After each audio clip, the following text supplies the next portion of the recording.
War of the Roses, the Yorks versus the Lancasters, history mapped out. I've heard the name War of the Roses, but I don't know anything about it. Let's find out. Edward III was a remarkable monarch. He initiated the 100 Years' War and achieved many victories on the battlefield. He also reformed the feudal system of England, restoring the title of Duke to members of the royal family and granting it to all 5 of his sons. Edward concentrated power in himself, and as soon as he died, the system he had built began to crumble. I mean, for now I'm finishing the videos from last time. Thought to have begun in 1455, we'll see afterward. Though the underlying conflict between the York and Lancaster dynasties can be traced back to the death of Edward III in 1377. The first son, Edward the Black Prince, was supposed to inherit the power, but he died before his father. Even so, the crown did not pass to another son of Edward III, but instead to his grandson. Richard II, the son of the Black Prince, became king at just 10 years old. 10 years old. The Council of Regents for the young king was led by Edward III's third son, John of Gaunt. He already had experience in governance, as he had managed the kingdom while his father was ill, and continued to do so during Richard II's reign. It is important to note that it was John of Gaunt who inherited Lancaster through marriage, making him the first Duke of Lancaster. His illegitimate son John became the Earl of Somerset. Together, they would become crucial supporters of the Lancasters in the upcoming war. Richard II proved to be an inept king. He was easily swayed and thoughtlessly granted titles. Revolts began to rise against him, including... Which I would say, is it his fault? I mean, he was put on the throne at 10. I guess he has a bunch of adults, like, you know, probably like brainwashed him to make him do what they want, right? So, not his fault. The Peasants' Revolt, as well as the Lords Appellants Rising. In the Lords Appellants Rising, the king's cousin, Henry Bolingbroke, the son of John of Gaunt, participated. Later, Richard exiled him from the country and disinherited him after his father's death. That same year, the king went to fight in Ireland. This futile endeavor became the perfect opportunity for Henry Bolingbroke to return home and raise a rebellion. Right. On his way to London, he was supposed to be stopped by his uncle, Edmund of Langley, the fourth son of Edward III and the first Duke of York, who had founded the dynasty by inheriting the relevant lands. As a representative of one of the wealthiest families in England, Edmund decided that he would strengthen his position even further by siding with Henry and abandoning the king. Together...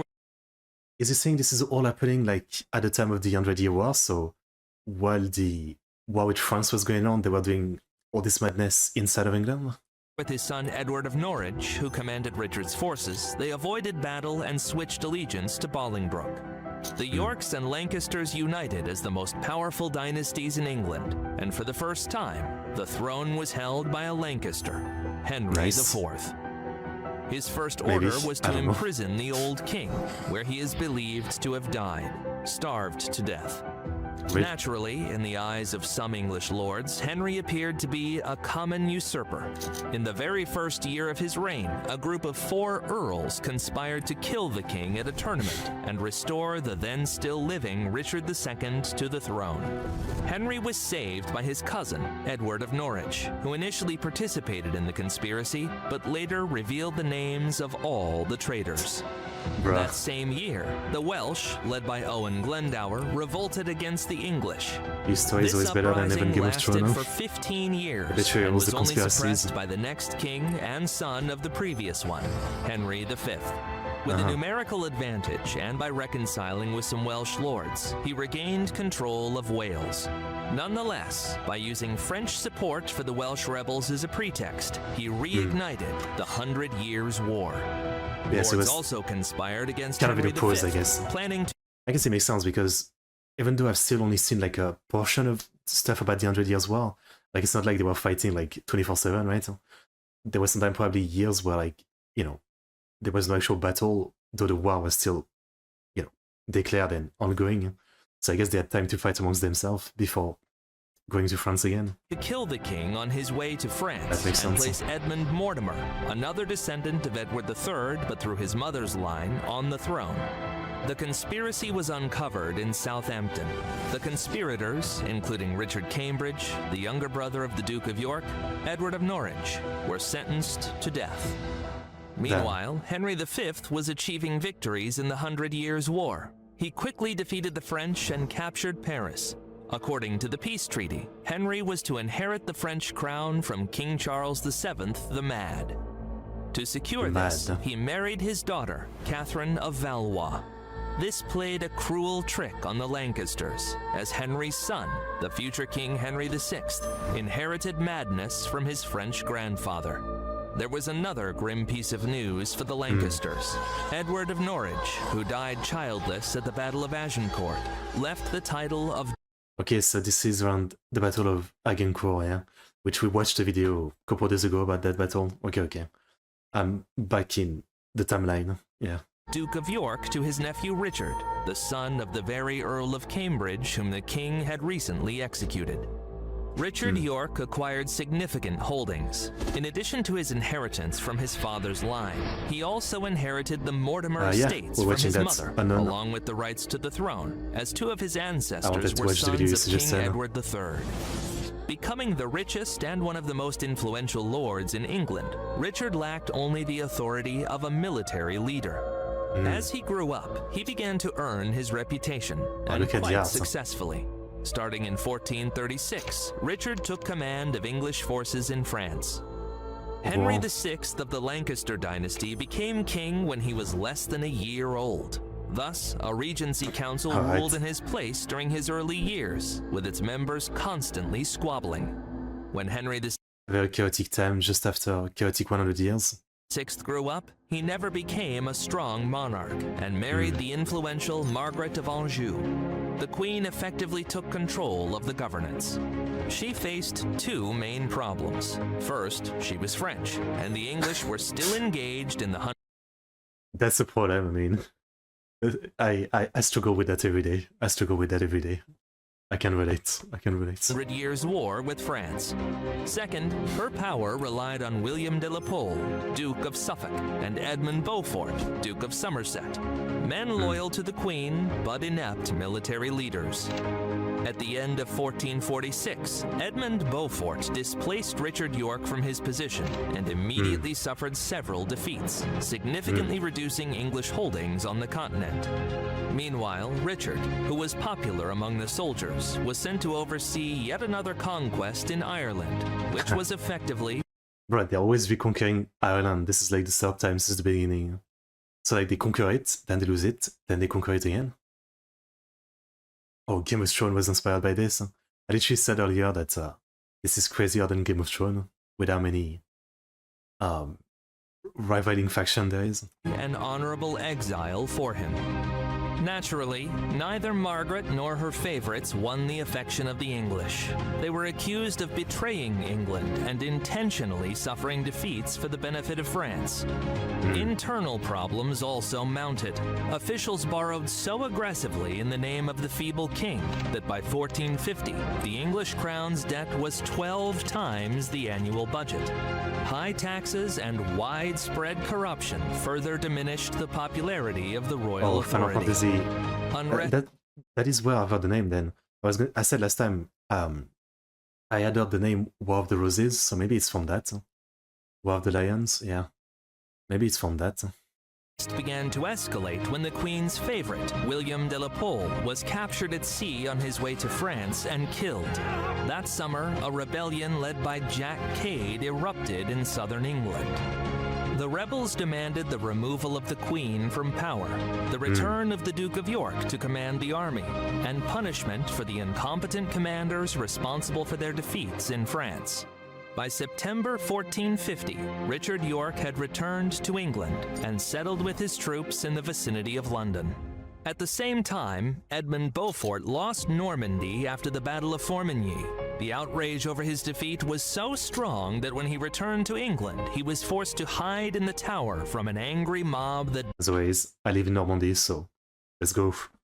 Normandy is back. Burned his house. Amidst this, Richard York's popularity continued to rise. He returned to his ancestral lands, gathered his supporters, and a year later set out on another march toward London.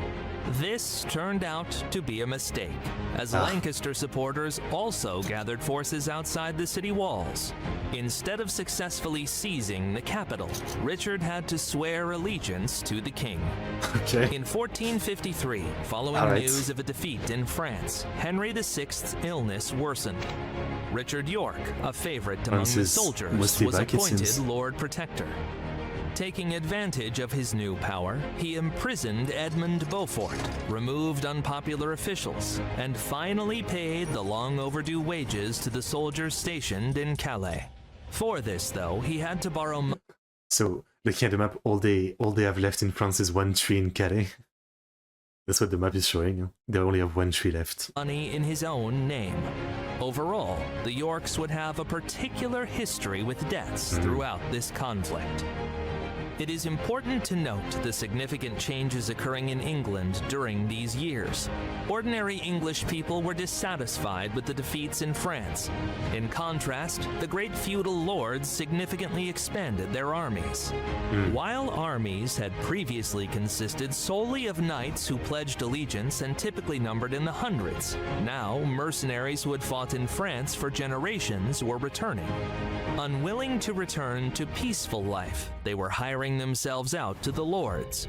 Lesser knights who had holdings only in conquered lands in France and were nobodies in England also became mercenaries. In addition, the ranks of mercenaries were filled by various younger or illegitimate sons of lords who did not lay claim to their parents' inheritance. It was these changes. By the way, what is the knight? How does one become a knight? I always forget. Like, is it just when you're like from a rich family and you decide to be like a soldier or warrior, so you're a knight because you're rich? Well, you're of like high birth. That allowed the Yorks, Lancasters, and other noble families to recruit thousands of soldiers for their armies. While dukes had previously... This was the reason why they took many years to recover before they went on a journey of colonization and compete against the Spanish Empire. Yeah, fair enough. I guess this would be before that. That makes sense. Previously only dreamed of waging war against one another. Now they had the means to make those dreams a reality. That same year, in 1453, the Percys, allies of the Lancasters, and the Nevilles, supporters of the Yorks, ignited a war between themselves over land disputes. It became clear in England that both sides of the conflict were ready to take up arms, and peace in the kingdom would be elusive. In London, two distinct factions ultimately formed. In the future, William Shakespeare divided them by the color of their roses. York supporters were symbolized by the white rose, while Lancaster supporters were represented by the red rose, hence the name of the conflict. I see. Despite the improbability of this version, historians have found it more appealing than dry academic terminology. Sure. In reality, the factions chose symbols based on their family coats of arms. In Yorkshire, the white rose was indeed popular in ornaments and appeared in Yorkist symbolism, but it was not the main emblem. The red rose of the Lancasters did not exist at that time. It is likely that Shakespeare invented the red rose simply to explain the origins of the Tudor white and red rose. Wait, is he saying Shakespeare was an historian? Like, is there no other source about this? Some suggest that the symbol of the Lancasters was the swan on their livery, but this was only worn by knights from the Queen's lands, demonstrating their loyalty to her. In 1455, Henry VI recovered. Richard York lost power once again. Edmund Beaufort was released from the Tower and took command of the Lancastrian forces. At that time, rumors circulated in England that Edmund was the Queen's lover, and that Prince Edward, born a year earlier, was actually Beaufort's son. In response to this situation, the Lancasters gathered an army of 2,000 soldiers under Beaufort's command and headed north. York also assembled its supporters, among whom the most important was Richard Neville, Earl of Salisbury. Taking advantage of Beaufort's forget how misfortune, small- the small Yorkists the armies surrounded used to his be. forces at St. Albans. The Lancastrian army was not even defeated in battle. They scattered due to the death of their commander. King Okay. Henry VI was captured. After heading to London, Richard York seized power. Moreover, he was set to inherit the crown upon Henry's death, which could happen at any moment given the king's frail health. In response, Queen Margaret moved to Coventry, where she continued to recruit supporters. Okay. Now, the Lancastrian forces were led by Edmund's son, Henry Beaufort. In 1458, the factions even formally reconciled at St. Paul's Cathedral, but the conflict did not truly come to an end. As When always. Richard Neville, the younger Earl of Warwick, arrived in England, there was an assassination attempt on him in Westminster. The Earl narrowly escaped death, and everyone blamed the Queen for the attempt. Of course. Margaret decided to take advantage of this situation. Knowing that none of the Yorkists would come to Coventry, she called for a parliament where York This really does sound like a Game of Thrones recap. Huh? That's what it sounds like. That's really what it sounds like. Huh? The speed of events, the constant like everybody backstabbing everybody, the constant like reversal of situation, the constant like randomness of everything, the random characters showing up and disappearing every 2 seconds. I mean, I guess this is like a fast retelling. I'm sure like, I mean, I don't know how much story is kept, but I'm sure there could be like a much longer and more in-depth retelling of the story, right? But yeah, like the way it's presented here with like the constant like it's all going so fast is kind of yeah, it's kind of like a recap of a TV show is what it feels like. and all his supporters would be declared traitors to England. This time, Richard York formed 2 armies, one in the north under Richard Neville's command, and another King in of the the west North. that he led himself. Backstabber, get The backstabbed. Queen attempted to prevent the 2 forces from joining, but the Lancastrian army was once again commanded not by professional military leaders, but by loyal lords devoted to the Queen. As a result, at the Battle of Blore Heath, the Lancasters suffered defeat once again. Even the defeat at Ludford Bridge and his subsequent flight from England did not stop Richard York from continuing the war. He retained his supporters and returned to England a year later, once Keep again going back and gathering forth. troops. Meanwhile, the Nevilles not only seized the southern coast, but also Sandwich. captured the king for a second time. Duke York once again occupied London, declared himself the heir to the throne, and effectively took all power into his hands. He then set off to the north to finish It's off working the out. remnants of the Lancastrian army. At this time, the Queen was in Scotland, where she was recruiting mercenaries. Okay, I was going to say that, like, you know, they kept going to Ireland and taking and losing Ireland. I was going to say, like, is Scotland, like, just doing its own thing and they don't care about it? Okay, so they do care about it. For her army to hold the north. Richard arrived there at the end of 1460 and positioned his troops near the Lancastrian camp. After Christmas, on December 30th, York inexplicably left the castle and headed to Wakefield, where he was met by an enemy force that was twice his size. Chronicles offer various explanations for Richard's decision, whether he feared being besieged, whether his intelligence had failed him, or whether Margaret of Anjou successfully deceived him. Just before the battle, a group of Lancastrian soldiers approached York under the guise of Allied forces and unexpectedly struck from behind. Damn. York's troops were defeated, and the Duke himself was killed in the battle. Damn. After Richard York's death, his allies quickly began to switch their allegiance to He was close though, like, he had a good portion of the land. Huh? He was close. He was really close. the Queen. Richard Neville, the younger Earl of Warwick, tried to resist, but suffered defeat in the Second Battle of St. Albans. Following this battle, the young Prince Edward gained notoriety for ordering the execution of prisoners. In the future, Prince Edward would become known for his brutality, sadism, and penchant for executing subjects. Damn. Richard York's son, Such a baby also face. named Edward, was leading troops in Wales at this time. Upon learning of his father's death, Where's he Bella resolved to seek For revenge. Edward. Chronicles report that when the young York lined up his soldiers, 3 suns appeared in the sky. This was taken as a good omen, and the soldiers eagerly set out. Oh, okay. Initially, Edward defeated local Lancastrian supporters, capturing their commander, Owen Tudor, whom he executed. I've heard the name Tudor. Afterward, York moved to England, joined forces with the younger Neville, and reached London more quickly than the Lancastrian army, which had become distracted by looting after their victory at St. Albans. The people of London, unaware of the Lancastrian troops' current activities, gladly opened the gates to Edward York on the condition that he would protect them from the Lancasters. Parliament declared Edward York King of England as Edward IV. The Lancasters retreated once again to the north. Edward IV set out to reclaim his family lands and encountered the Lancastrian army near Towden. Some chronicles exaggerate the number of warriors on the battlefield, claiming as many as 100,000, and similarly inflate the casualties. Right, like, most of the army of this time seems to be just like 2,000 to 10,000 max. On the other hand, the Battle of Towden was indeed one of the bloodiest in this war. Edward's forces had more knights and cavalry, allowing them to quickly drive the enemy into retreat. They pursued and killed most of the soldiers in the Lancastrian army.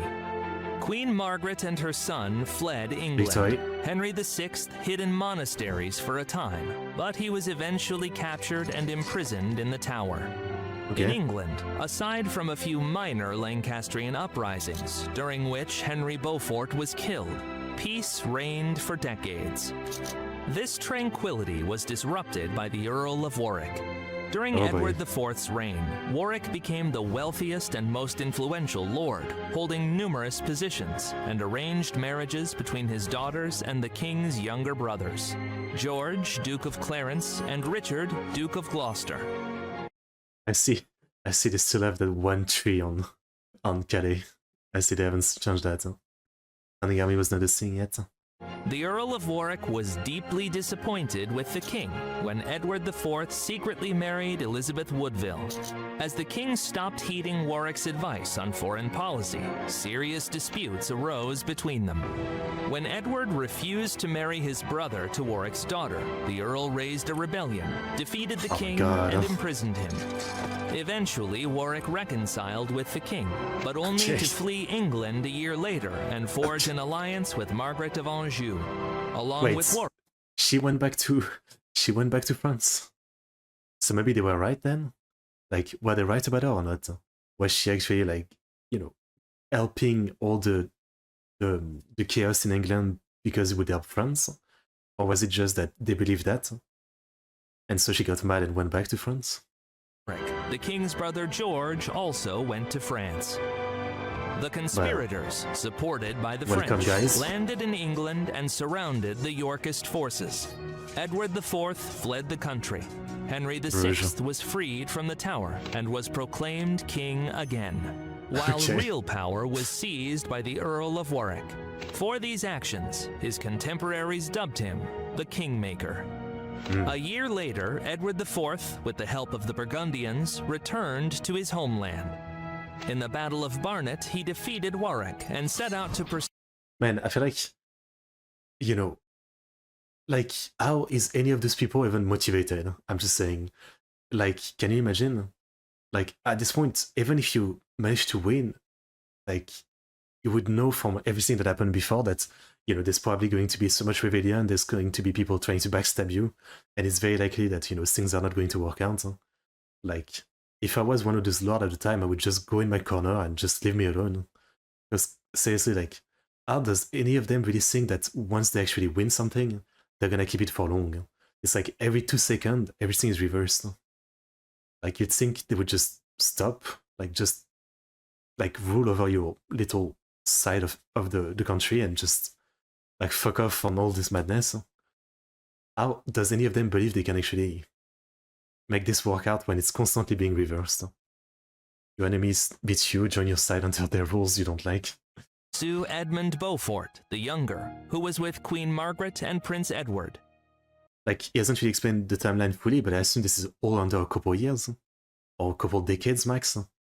Catching up with them at Tewkesbury, King Edward IV defeated the Lancasters. I see, like, we still have this, she's back again, like this Margaret of Anjou, right? So, it's max the 2 decades. Austrian army. Beaufort and Prince Edward were executed after the battle, while the Queen was imprisoned until she was ransomed by the French king. Soon after, the former King Henry VI died. Most historians believe he was murdered on Edward IV's orders. The country experienced another decade of peace. During this time, England was only briefly shaken by the minor rebellion of the Earl of Oxford, a short-lived war with the French that yielded nothing, and a conspiracy led by the king's brother George, Duke of Clarence. The conspiracy was uncovered, and the Duke was executed. Legend has it that he was drowned in a barrel of wine. Yet this peaceful period came to an end when King... Why? Is there something special about drowning in wine over just water? I mean, it's fucked up either way, but okay. King Edward IV died in 1483. His son, Edward V, inherited the throne at the age of 12, but was never crowned. Richard of Gloucester, the young king's uncle from the York dynasty, became Lord Protector, and soon sought to have Edward IV's children declared illegitimate. The basis for this was the secret marriage to Elizabeth Woodville and the alleged betrothal of the king to another woman. After this, Duke Richard became King Richard III of England, while Edward and his younger brother Richard became exaggerated or something else? prisoners in the Tower and disappeared from the pages of history.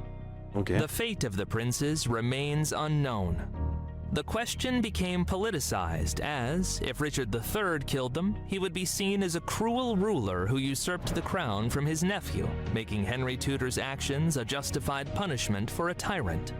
Conversely, if Richard III was not responsible for the princes' deaths, then Henry Tudor would be viewed as a usurper who overthrew a legitimate king. At that time, Henry Tudor was living in Brittany. The Tudors were a noble Welsh family descended from the semi-legendary kings of Gwynedd. Henry's father, Edmund Tudor, was the half-brother of King Henry VI. Moreover, Henry's mother belonged to the Beaufort family, making him the closest heir to the extinct Lancaster dynasty. He gathered supporters around him, and after Richard III became King of England, he was secretly supported by Elizabeth, the widow of Edward IV, who even promised to marry her daughter to him. During those years, Henry Stafford, Duke of Buckingham, rebelled against Richard III. It's unclear why, as Henry had previously been one of the new king's closest allies. Because why not? I mean, it seems like, yeah, like, you know, it's a game. Everybody's just like, you know, anytime there's peace for a little bit, they're just too bored. So it's like, I just gotta rebel. This is too boring. Henry Tudor reached out to Stafford, planning to unite their forces to jointly defeat Richard III. Nonetheless, Richard III defeated Stafford before Tudor could reach England due to a storm. Tudor's campaign ended in failure, but he still left Brittany, as he had become an unwelcome guest there. Tudor continued to prepare for war. He had an army and support from secret allies in England, but the main assistance came from elsewhere. Girolamo Frescobaldi, a banker from Bruges representing local financiers, arrived to support Tudor.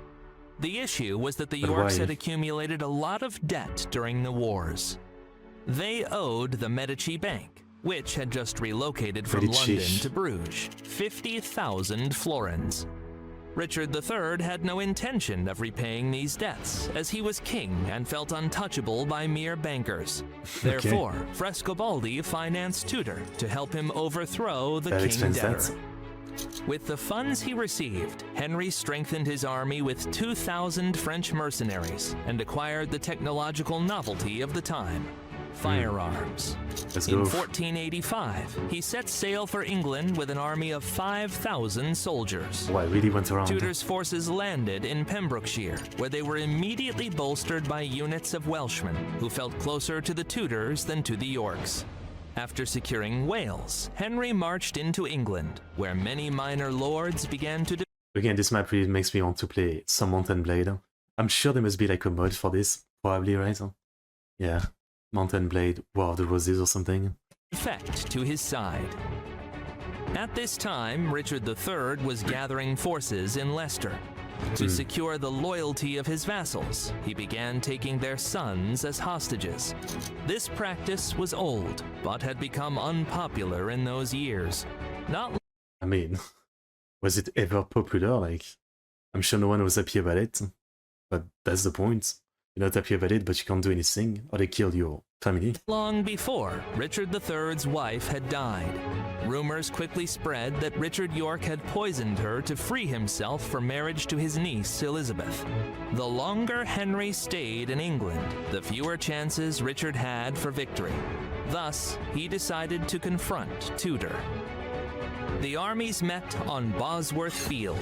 Richard III's Yorkist forces were 1.5 times larger and held the higher ground. Still, the day before the battle, one of York's most prominent vassals, Thomas Stanley, who was Henry's stepfather, switched sides and attacked the Yorkist positions. Damn. Richard III could not bear such betrayal.